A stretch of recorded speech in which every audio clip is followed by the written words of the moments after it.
আসসালামু আলাইকুম। আজকে আপনাদের জন্য নতুন একটি রেসিপি নিয়ে এলাম, তুলসী পাতার চা। চলুন কীভাবে বানাই। প্রথমে একটি হাঁড়িতে পরিমাণ মতন পানি অ্যাড করে নিলাম। আপনি যে কয় কাপ চা বানাবেন সেই অনুযায়ী পানি দেবেন। আমার এখানে মোট 4 কাপ পানি লেগেছে। পানি অ্যাড করা হয়ে গেলে পানি বলক আসা পর্যন্ত অপেক্ষা করব।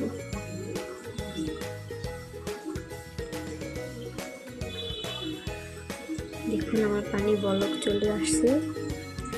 এবার আমি এর মধ্যে দিয়ে দেব এলাচ, দারুচিনি, লবঙ্গ। তারপর এর মধ্যে দিয়ে দেব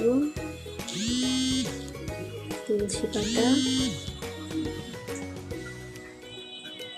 পাতা দিয়ে দিলাম। তারপর বলক আসা পর্যন্ত অপেক্ষা করব। ভালো করে জোশ করে নিতে হবে। দেখুন আমার তুলসী পাতার চা জোশ হয়ে আসছে। এর মধ্যে আমি এবার পরিমাণ মতন চিনি দিয়ে দিব। চিনিটা দিয়ে দেওয়ার পর বলক আসা পর্যন্ত অপেক্ষা করব।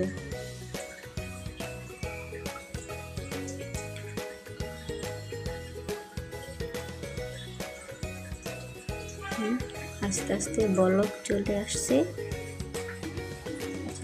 বলক উঠে গেছে। এবার আমি এর মধ্যে দিয়ে দিব পরিমাণ মতো চাপাতি।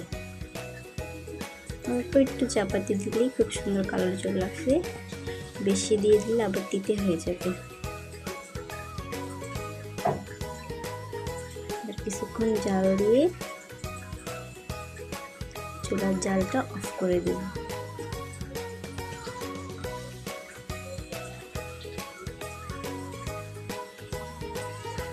আমার চাটা হয়ে গেছে। খুব সুন্দর একটা কালার চলে আসলো। আপনি চাইলে এর মধ্যে লবণও অ্যাড করতে পারেন, না চাইলে নেই। এবার আমি গরম গরম পরিবেশন করে নেব। গরম চাটা সাধারণত গরমই খেতে খুব মজা লাগে।